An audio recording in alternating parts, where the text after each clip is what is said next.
Before we begin, I need you to do something for me. Subscribe to this channel. Not because I want the numbers. Because if what I'm about to tell you reaches enough people, maybe someone with actual authority will be forced to acknowledge what's buried beneath the Appalachian Mountains. My name is irrelevant now. What matters is what I saw, what I survived, and what might still be down there. They briefed us at 0400 hours in a windowless room at Fort Bragg. No mission designation, no operation name, just coordinates, aerial photographs, and a single directive: locate and assess. Our squad leader, Captain Rourke, stood at the front. Behind him, satellite images showed a valley in eastern Kentucky. Dense forest, no roads, no structures visible. This is a black site recovery op, Rourke said. Facility went dark 6 weeks ago. No communication, no distress signal. Our job is to enter, document, and extract any survivors or sensitive material. I raised my hand. What kind of facility? He paused. His jaw tightened. Research compound. Operated by a DoD subcontractor under classified directive. That's all you need to know. Classified. That word should have been our first warning. We inserted via helicopter at dawn. The Appalachian wilderness stretched endlessly below us. Jagged ridges. Deep valleys choked with fog. Ancient trees that looked like they'd been there since the continent formed. The LZ was 3 miles from the target. We hiked in full kit. Rifles, sidearms, med supplies, communication gear. 8 of us total. Rourke led. Then Martinez, our medic. Chun on point with the metal detector. Corporal Hayes, weapons specialist. Private Okonkwo, demolitions. Sergeant Kim, signals. Specialist Vega, our tech expert. And me, Corporal Anders, squad marksman. We didn't talk much. The forest was too quiet. No birds. No insects. Just the crunch of our boots on dead leaves and the low whisper of wind through the canopy. After an hour, Chin stopped. Contact, he said softly, crouching. We fanned out, weapons raised. He pointed at the ground. A chain-link fence, half buried in soil and roots. Rusted, old, running perpendicular to our path and disappearing into the trees in both directions. This isn't on the map, Vega said, checking her tablet. Rourke knelt, brushing dirt away from the fence base. There was a faded yellow sign wired to the metal. U.S. government property. No trespassing. Lethal force authorized. The lettering was barely legible. Decades old. Keep moving, Rourke ordered. We found the compound 30 minutes later. It sat in a natural bowl between 2 ridges, completely hidden from aerial view. The main structure was a low concrete bunker, overgrown with vines and moss. Camouflage netting, rotted and torn, draped across the roof. 2 smaller outbuildings flanked it. A rusted water tower leaned at a dangerous angle. A chain-link perimeter fence sagged inward, torn open in multiple places. Everything was silent. Thermal? Rourke asked. Vega aimed her scanner. Shook her head. Nothing. No heat signatures. No power. Then we go in. The main entrance was a steel blast door, half open. The lock mechanism had been destroyed from the inside. Twisted metal, claw marks gouged into the surface. Not cut, gouged. What the hell did that? Hayes whispered. Rourke didn't answer. He activated his helmet light and stepped inside. We followed. The interior was a tomb. The hallway stretched ahead, concrete walls stained with mold and something darker. Ceiling lights dangled on frayed wires. The air was thick, wet and rotten, like meat left in the sun. Our lights swept across debris. Overturned filing cabinets, scattered papers, broken glass. Dark stains streaked the walls. Vega checked the directory board near the entrance. The paint was faded, but readable. Level 1, Administration/Security. Level 2, Research/Medical. Level 3, Containment/Observation. Level 4, Redacted. For levels, she said. This place goes deep. Rourke pointed to Martinez and Kim. Secure the entrance. Everyone else. We sweep level 1 first. Stay tight. We moved room by room. Offices. Empty. Desks overturned. Computers smashed. Papers everywhere, most too faded or water-damaged to read. A break room. The refrigerator door hung open. Something black and writhing crawled inside, mold or fungus, moving sluggishly in our light. Chin recoiled. Jesus. A bathroom. Dried blood in the sinks. A handprint on the mirror. Too large. Fingers too long. And then the smell hit us. Decay. Thick and cloying. Coming from deeper inside. Vega. Rourke said quietly. You get anything on thermals? She checked again. Frowned. Negative. Still no heat. But... She hesitated. I'm getting electromagnetic interference. Something's disrupting the signal. From where? She pointed down the hallway, toward the stairwell. We descended. The stairwell was narrow, concrete, lit only by our helmet lamps. The walls were scratched, deep parallel grooves, like something with claws had dragged itself down. Level 2. The door was ajar. We pushed through. This level was worse. The hallway was wider, lined with large windows that looked into laboratory spaces. Most of the glass was shattered. Equipment inside had been torn apart. Centrifuges, microscopes, computers, all destroyed with deliberate violence. But it was the walls that made us stop. They were covered in writing, handwritten in what looked like dried blood, frantic scrawls in multiple handwriting styles. Some neat, clinical, others jagged, desperate. It's in the water. Don't go below. They can hear U.S. Stage 4 is irreversible. God forgive U.S. Hayes turned to Rourke. Sir, we need to call this in. Now. Rourke stared at the words. His face was pale. Not yet, he said. We finished the sweep. Sir, that's an order. We continued down the hallway. One of the labs had an intact window. Vega shone her light. Inside, we all saw it. A body, strapped to an examination table. Naked, gray skin, limbs bent at unnatural angles. The chest had been opened, ribs spread wide, organs removed. But the worst part was the head. The skull had split, not broken, split like something had grown inside and forced its way out. Bone fragments jutted outward in a crown-like formation. Empty eye sockets stared at the ceiling. What the hell were they doing here? Alconquo whispered. Vega was scanning the room with her tablet. She stopped. Her face went white. Guys! She turned the screen toward us. A label printed on a wall plaque inside the lab. Bioweapon Development Wing. Human Enhancement Trials. Clearance Level Omega. Rourke's radio crackled. Martinez's voice, tight with fear. Captain, we've got movement. Outside the perimeter. Multiple contacts. They're not showing up on thermal, but I can see them moving in the trees. A wet, tearing sound. A scream. Then static. Part 2. The humming. Words 1001 to 2000. Martinez. Kim. Respond. Rourke's voice cracked through the radio. Nothing. We ran. Back to the lab wing. Past the messages scrawled in blood. Boots pounding on concrete. Chin was fastest. Rifle up. Headlamp slicing through the dark. We hit the stairwell. Rourke took the steps 3 at a time. The smell hit us before we reached the entrance level. Copper and bowel. Fresh blood. The blast door was still half open. Daylight beyond. But Martinez and Kim weren't there. Their gear was rifles on the ground. Helmets cracked. Radio units smashed. A long smear of blood led from the entrance toward the tree line. Dark red. Glistening. Hayes knelt, touching it. Still warm. They were dragged, he said. Alconquo scanned the forest. By what? There's nothing out there. No tracks. No movement. That wasn't true. I could hear it now. A sound. Low. Barely perceptible. Like a hum rising from the earth itself. You hear that? I asked. Chin nodded. His face had gone pale. Yeah. What is that? The hum grew louder. Not from one direction. From everywhere.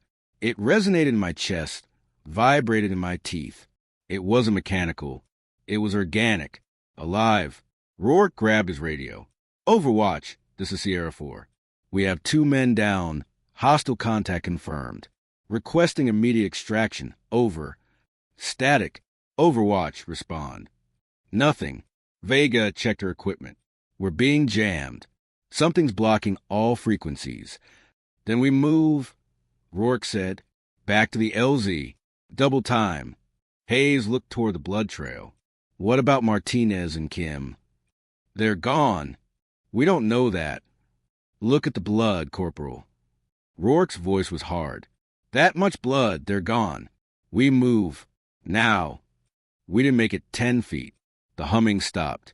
The forest went silent. Chun froze. Wait. What? Listen. We did. Nothing. Not even wind. And then, a sound. From the trees. Wet. Rhythmic. Like breathing but wrong. Too deep. Too slow. Something moved in the shadows. It came out of the underbrush 30 meters away. At first, I thought it was a man. It stood upright. 2 legs. 2 arms. But the proportions were wrong. The limbs were too long. Joints bending at too many places. The skin was gray and slick, like something pulled from deep water. The torso was emaciated, ribs visible beneath translucent flesh. But the head, God, the head, the skull had elongated, stretched backward. The face was sunken, eyes too large and black, reflecting our lights like an animal's. The mouth hung open, jaw distended, revealing rows of thin, needle-like teeth. It tilted its head and opened its mouth wider. The hum returned. But now I could see the source. Vibrations rippling to the creature's throat, resonating from deep in its chest. The sound burrowed into my skull, made my vision swim. Contact! Chun fired. The crack of the rifle shattered the moment. The rounds hit center mass. The creature jerked, stumbled, and kept coming. Chun fired again. Headshot. The creature's skull snapped back. It dropped. We stood frozen, weapons raised. It didn't move. Did we? Okonkwo started. The humming began again. From the forest, all around us. A dozen sources. 2 dozen. More. Run. We sprinted back inside the compound. Through the blast door. Rourke grabbed the handle, tried to pull it shut. It wouldn't budge. The mechanism was destroyed. Forget it! Vega shouted. Deeper? Go deeper. We ran for the stairwell. Behind us, shapes poured through the entrance. Moving fast. Too fast. The wet slap of bare feet on concrete echoed down the hall. We hit the stairs. Down. Level 2. We burst through the door, Hayes turning to lay down, suppressing fire. The muzzle flash lit up the stairwell. 3 creatures on the stairs, climbing with unnatural speed, limbs bending wrong, mouths open wide.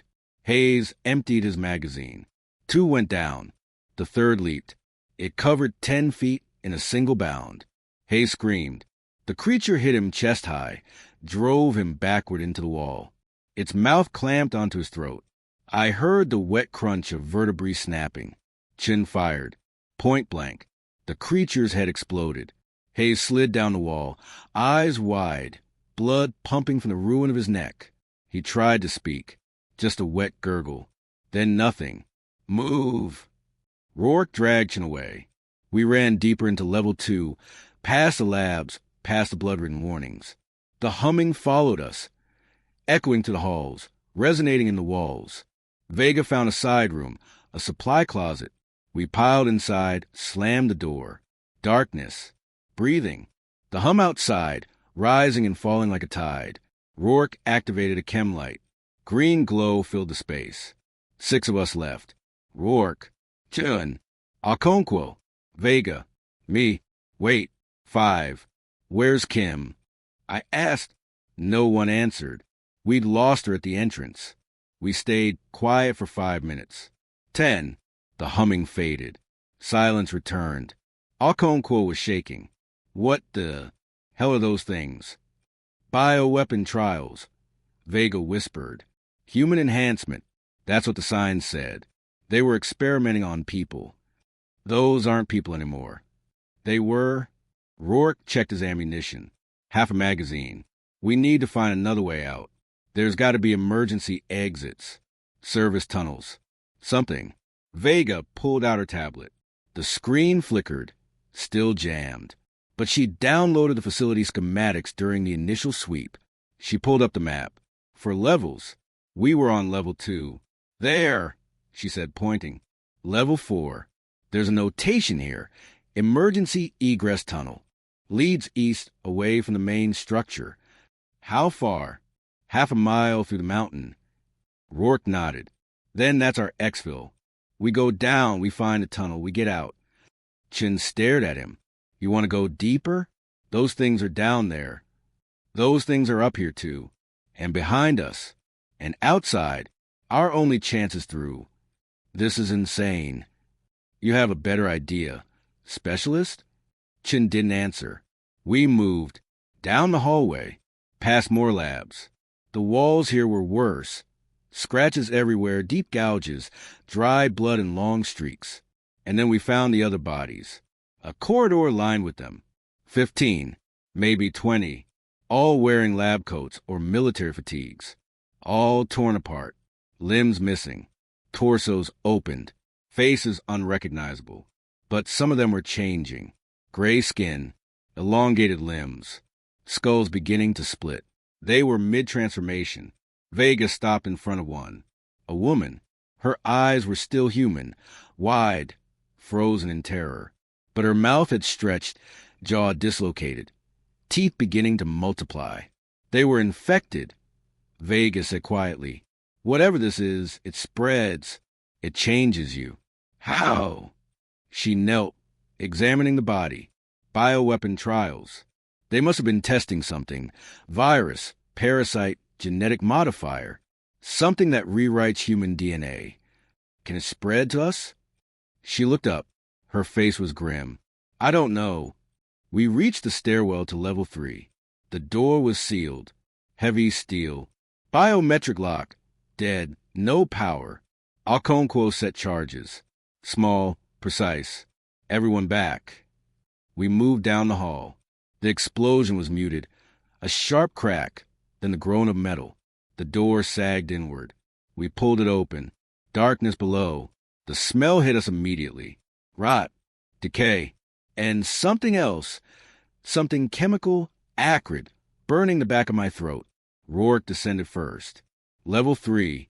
Containment. The hallway was different here. Reinforced. Observation windows every 10 feet. Looking into sealed chambers. We moved slowly, lights sweeping across the glass. The first chamber was empty. Medical bed, restraints, monitoring equipment. Walls smeared with filth. The second chamber had scratch marks on the inside of the window. Deep, desperate.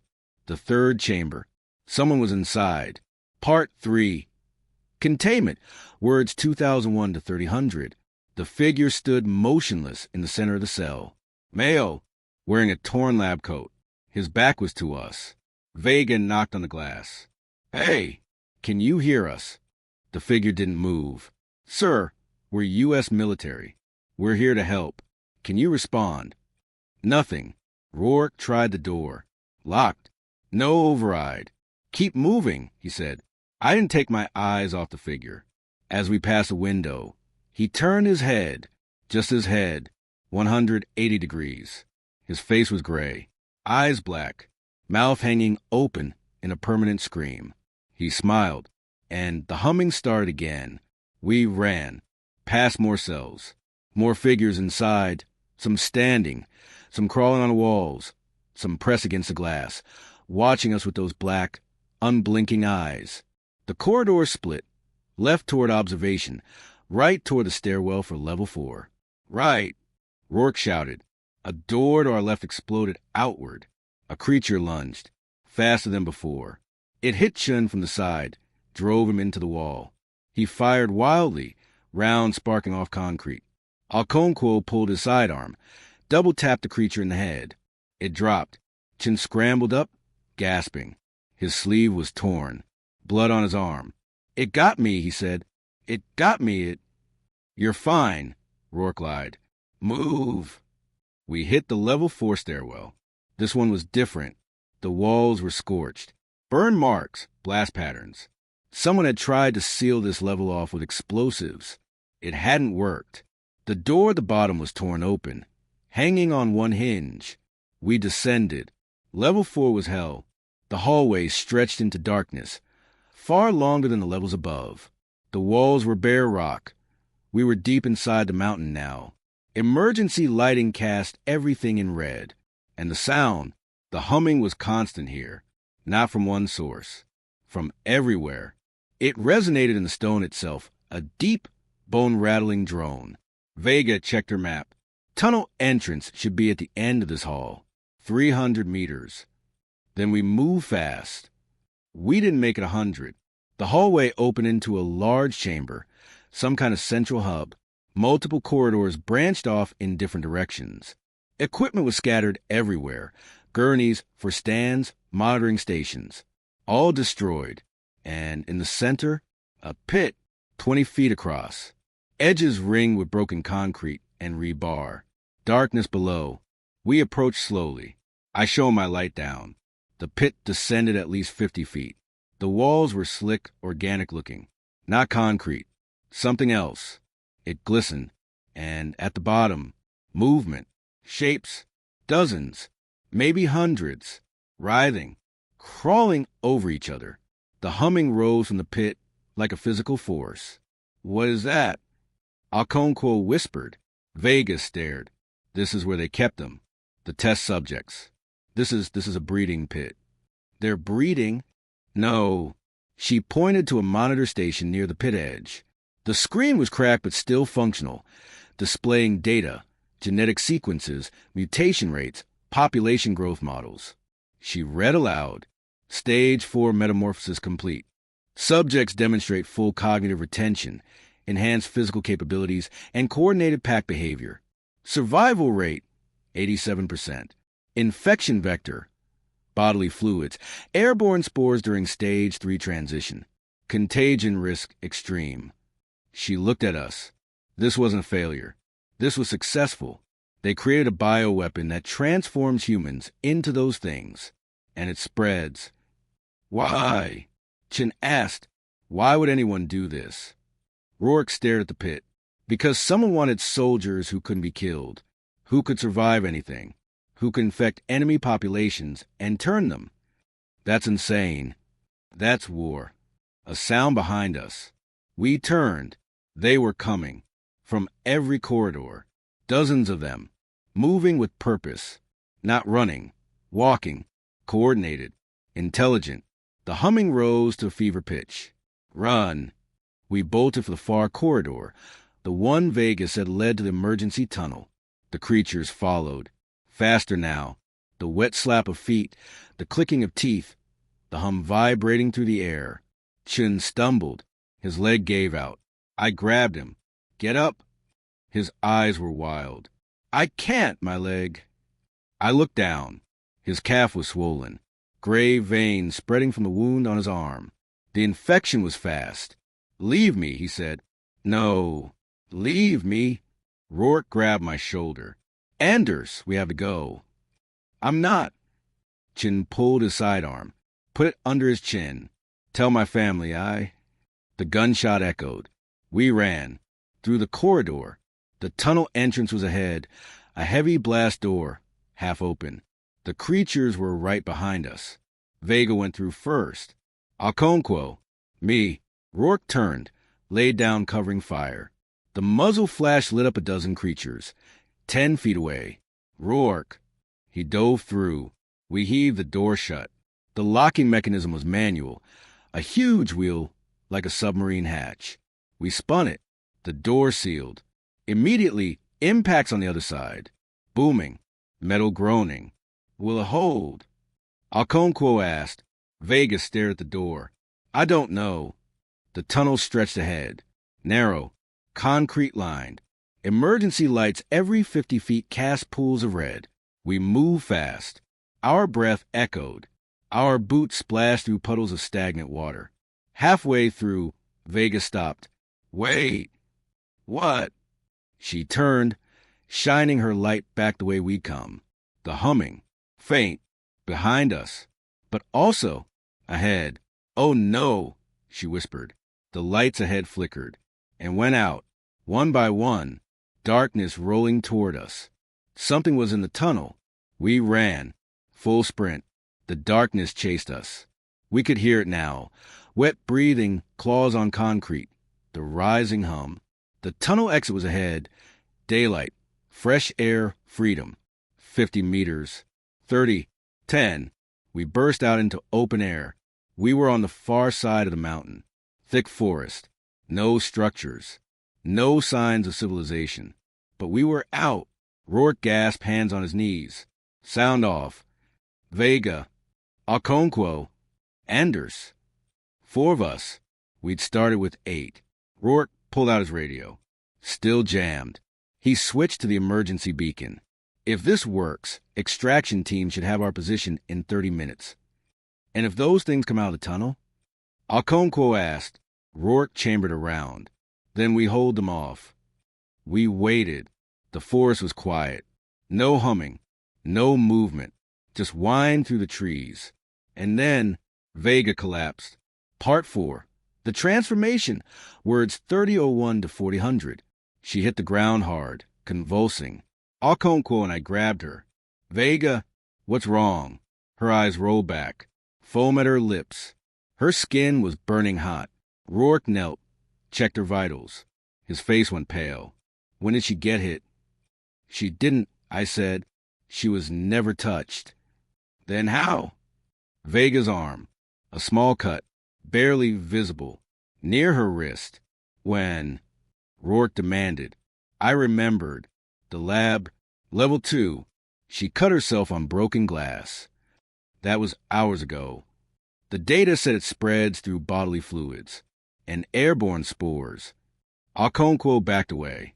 We were breathing the same air as those things. We could all be infected. Rourke stared at him. Then we're already dead. Vega's eyes snapped open. Black. Completely black. She smiled and lunged. Rourke fired. Once. Center mass. Vega dropped. She twitched. Once. Twice. Stopped. None of us moved. Rourke lowered his weapon. His hands were shaking. We need to go, he said quietly. Now. We moved through the forest. No destination. Just away. Away from the compound. Away from the tunnel. Away from the bodies. My head was pounding. The humming. I could still hear it. Faint. Inside my skull. Okonkwo was limping. His eyes were bloodshot. Rourke kept checking his hands, his arms, looking for cuts, for wounds, for anything that might mean infection. We were falling apart. We walked for hours. The sun was setting when we reached a ridge overlooking a valley. Civilization below. A small town. Roads. Lights. Safety. We made it, Okonkwo said. He laughed. We actually... He stopped. His nose was bleeding. He touched it, stared at the blood on his fingers. No, he whispered. No, no, no. His legs gave out. He fell to his knees. Gray veins spread from his eyes. His mouth opened. Wider. Too wide. The humming began. Rourke raised his weapon. Okonkwo looked at him. Still human. Still aware. Do it, he said. Rourke fired. 2 of us left. We descended the ridge in silence. The town was close. Half a mile. But I could feel it now. The heat. The pressure in my skull. The sound, that constant, rising hum. I stopped walking. Anders. Rourke turned. I looked at my hands. Gray veins. Spreading from a scratch on my palm I didn't remember getting. Rourke. He saw. His face fell. How long? He asked. I don't know. Minutes. Maybe less. He raised his rifle. I did the same. We stood there. Weapons pointed at each other. 2 soldiers. 2 survivors. Both infected. We can't go into that town, I said. I know. If we do, we spread it. We infect them. No. Then we end it here. He nodded. We stood there. Fingers on triggers. Waiting. Rourke lowered his weapon first. I can't, he said. You have to. I can't. His voice broke. I have a daughter. A wife. I can't. The gray veins reached his neck. His eyes flickered. Black, then human again. Shoot me, he said. Please. Before his jaw cracked, dislocated. His mouth opened wide, wider, revealing rows of needle teeth. The humming poured out. I fired. I stood alone on the ridge. Full dark now. The town below glowed with warm light. I could see cars moving. People. Life. Normal life. I looked at my hands. The veins had spread to my elbows. My skin was turning gray. My teeth felt loose. I could end it. One bullet. Quick. No risk of spreading. I raised a gun to my temple and stopped because I realized something. I could still think. Stage 4. Full cognitive retention. The data had said it. I wasn't losing my mind. I was changing, but I was still me. And if I was still me, what did that mean? I walked into the town. Part 5. The carrier, words 4001 to 5000. The diner was warm, bright. Country music played softly from a jukebox. I sat at the counter, ordered coffee. The waitress smiled. Long day, Han. You have no idea. She poured. I wrapped my hands around the mug, felt the heat, still felt things, still human. The gray veins were hidden under my sleeves. My eyes hadn't changed yet. My teeth were normal. I looked like any other traveler, but I could hear them. The others, 50 miles away, back in the compound, in the tunnels, in the forest. They're humming, constant, coordinating. They were calling to me, and I understood. I finished my coffee, paid, left a tip. The waitress smiled. You take care now. You too. I walked out and kept walking. I hitched a ride with a trucker heading east. Told him I was ex-military, traveling home. He asked about the scratches on my hands. I said training accident. He didn't question it. We drove through the night. I watched the towns pass. Small, quiet, unaware, and I felt it spreading. Not the infection. Not yet, but the knowledge. I understood now what they'd been trying to create. Not weapons. Evolution. The data Vega had read. The reports. They weren't trying to make soldiers. They were trying to make something new. Something better. Humans were fragile. Weak. Limited. But what if you could change that? What if you could merge human intelligence with something older? Something that had survived underground for millennia? Evolving in darkness, adapting to impossible conditions? What if you could create a species that couldn't be killed, couldn't starve, could coordinate like a hive but think like individuals? That's what they'd done. And it had worked. I got out in Pittsburgh, found a motel, cheap, anonymous. I locked the door, turned on the lights, looked in the mirror. My eyes were darker. Not black, not yet, but getting there. My skin was pale. Veins visible beneath, gray spiderwebs spreading from every old scar. My teeth felt wrong. I opened my mouth. They were sharpening. I should have ended it then. Should have put a bullet in my brain. But I didn't, because I wanted to understand. I sat on the bed, closed my eyes, and listened. The humming. It was clearer now. Not random. Not animal. It was communication. I could hear them. All of them. Every infected human in the Appalachian region. Hundreds, maybe thousands. Some were still transforming. Some had completed stage 4. They were coordinating, planning, spreading, and they were waiting. For what? And then I heard it. A voice, clear, inside the hum. Join us. I opened my eyes. My reflection stared back. Not human anymore, but not creature either. Something in between. The voice came again. You understand now. You feel it. The connection. The purpose. What purpose? Survival. Evolution. The next step. By killing. By replacing. I stood. I won't. You don't have a choice. The gray veins pulsed. My vision blurred. The humming rose, drowning out thought. And then, pain. Blinding. My skull felt like it was splitting. I collapsed, writhing on the floor, bones shifting, ligaments stretching. My jaw cracked, dislocated. I screamed, but the sound that came out wasn't human. It was the hum. I woke hours later. The transformation had stopped. I was still halfway, still human enough, but I could feel the pull, the hunger, not for food, for spreading, for infecting. The instinct was overwhelming. I had to find others, touch them, breathe on them, transfer the spores, spread the gift. No, not a gift. I grabbed my rifle, my sidearm. I had to fight it, had to stay in control. I lasted 3 days. Holed up in that motel room, door barricaded, no contact with anyone. The hunger grew, and on the third night, I heard it, a knock at the door. Sir, housekeeping. We haven't seen you in days. Just checking if everything's okay. A woman's voice, kind, concerned. I didn't answer. Sir, the doorknob turned. She was coming in. I grabbed my gun, raised it, but the hunger. I opened the door. She screamed when she saw my face. I moved without thinking, grabbed her, my hand over her mouth. She struggled, tried to pull away, and I felt it, the spores releasing from my skin, entering her bloodstream. She stopped struggling. Her eyes went wide, then glassy, then black. I let her go. She stood there, swaying. The gray veins spread across her face. Her mouth opened. The humming began. She walked out of the room, down the hall, toward the lobby, toward people. I locked the door, and I wept. Part 6, the truth, words 5001 to 6000. I left Pittsburgh that night. The infection was spreading. I could hear it. The housekeeper had touched 3 people before she fully transformed.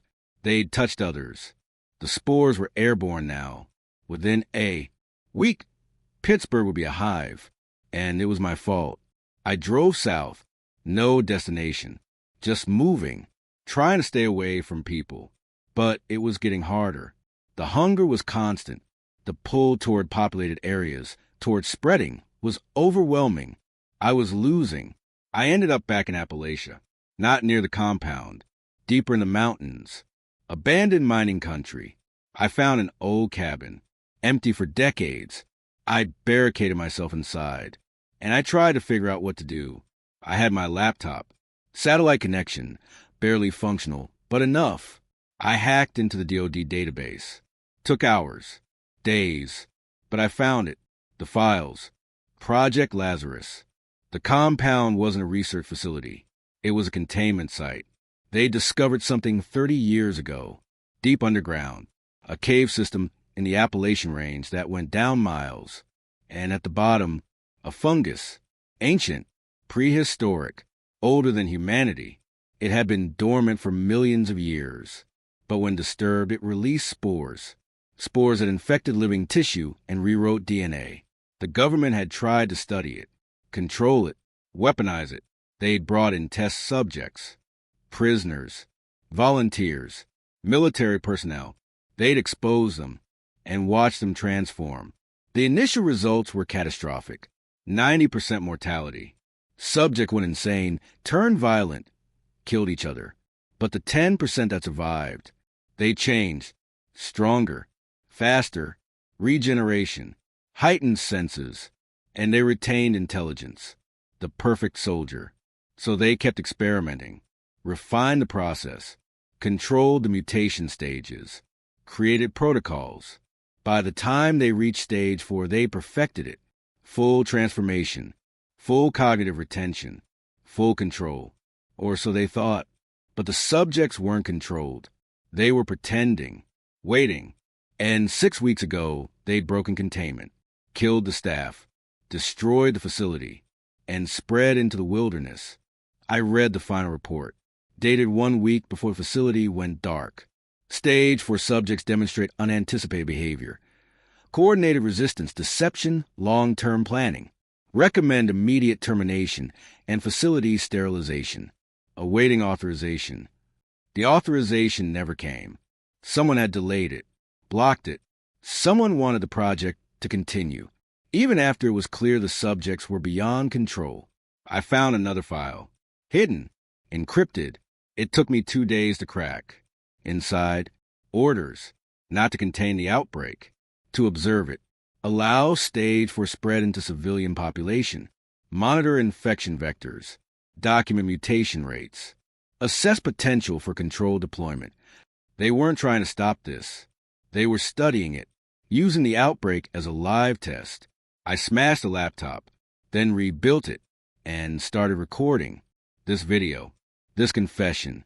It's not for the government. They already know. It's for you, the people who don't know what's coming, because it is coming. I can hear them. Every day, more voices join the hum. Pittsburgh is gone now. Most of West Virginia, parts of Ohio. The infection is spreading faster than anyone realizes, because the infected don't look infected. Not at first. We look human. We act human until we don't. And here's what you need to understand. This isn't a virus. It's not a plague. It's evolution. The fungus doesn't want to kill us. It wants to improve us, make us stronger, faster, smarter, turn us into something that can survive anything. But the cost is humanity. I'm recording this from the cabin. I've been here 3 weeks now. The transformation is almost complete. My skin is gray. My eyes are black. My teeth are sharp. I don't need to eat anymore. Don't need to sleep. I can hear every infected organism within 200 miles. We're connected, a network, a hive. But I can still think, still remember, still feel. That's the worst part. I remember Hayes, Martinez, Kim, Chun, Okonkwo, Vega, Rourke. I remember their faces when they died. I remember the housekeeper in Pittsburgh. I remember every person I've infected. And I'll remember you because you're next. Not you specifically, but humanity. The infected are coordinating, planning. We're not mindless. We're strategic. We know how to blend in, how to spread without detection. We're in your towns, your cities. We're sitting next to you on the bus, serving your coffee, delivering your mail, and we're spreading. One touch, one breath, one drop of blood. That's all it takes. You can't stop it. The government can't stop it. By the time they mobilize, it'll be too late. We'll have infected millions. And you won't even know, because we look like you, until we don't. Part 7, the warning, words 6001 to 7000. I'm uploading this to every platform I can find. YouTube, Reddit, Twitter, Facebook, dark web forums. Everywhere. Most people will think it's fiction, a creative writing exercise, a horror story. That's fine, but some of you will believe, and those people need to listen. Here's how you identify the infected. Early stage, flu-like symptoms, fever, nausea, fatigue. Mid-stage, gray veins, pale skin, bloodshot eyes. Late stage, black eyes, distended jaw, needle teeth, the hum. If you see someone in late stage, run. Don't engage. Don't fight. Just run. Because by late stage, we're faster than you, stronger than you, and we're hunting. If you think you're infected, I'm sorry. There's no cure. The fungus rewrites DNA at the cellular level. It's irreversible. Your only choice is to isolate yourself. Completely. No human contact. And if you feel the hunger, the urge to spread, end it. One bullet. Quick. Before you hurt someone. I know what you're thinking. Why am I telling you this? If I'm infected, if I'm part of the hive, why warn you? Because I'm still human enough to feel guilt. And I need you to understand. This isn't evil.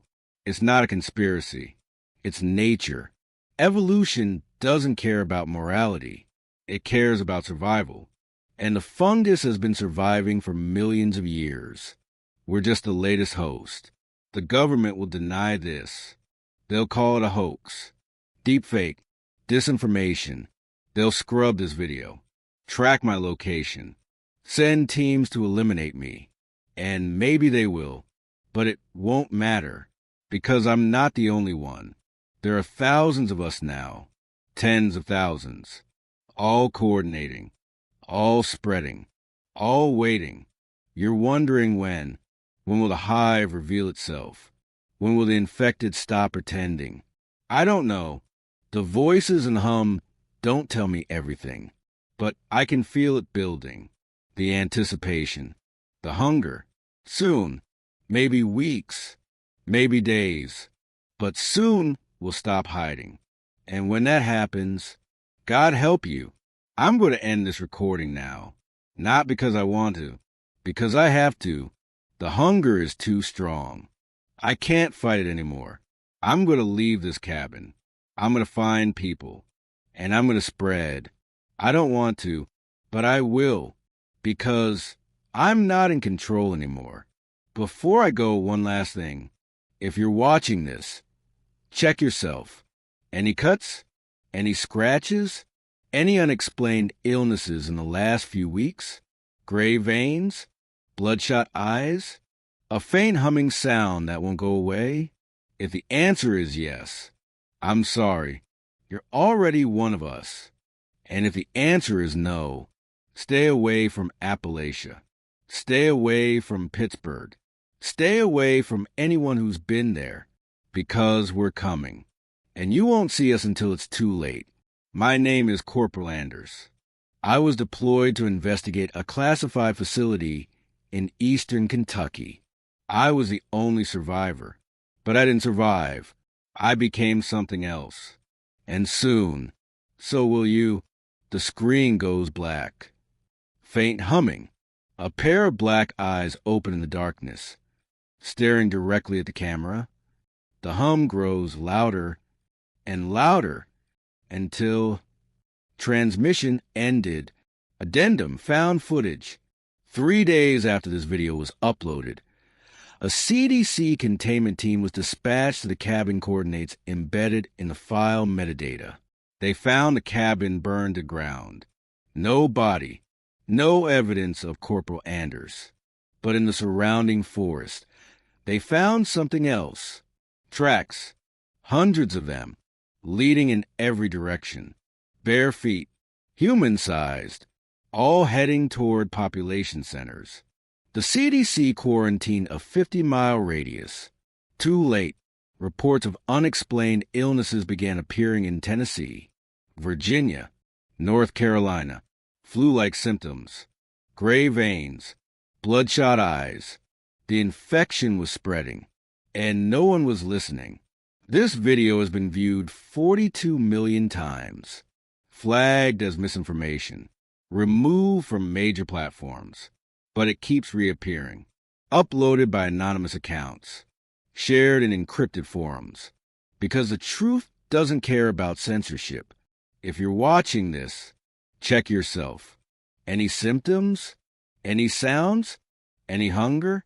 Because if the answer is yes, you're already gone. And if the answer is no, you're next. The hum is everywhere now. Can you hear it? Listen closely. It's in the walls, in the ground, in the air. It's calling. And soon, very soon, you'll answer. Final message: do not ignore. Subscribe to this channel. Not for me, for yourself. Because the updates I post won't be fiction. They'll be survival guides, warning signs, maps of infection zones, real-time reports from the remaining uninfected. And if you don't see another upload, it means I've lost. It means the hum finally won. And it means you're on your own. Check your hands. Check your eyes. Check your reflection. Are you still you? Or are you becoming something else? Because the line between human and infected, it's thinner than you think. And once you cross it, there's no coming back. The humming stops. Silence. Then, a whisper. We're already inside.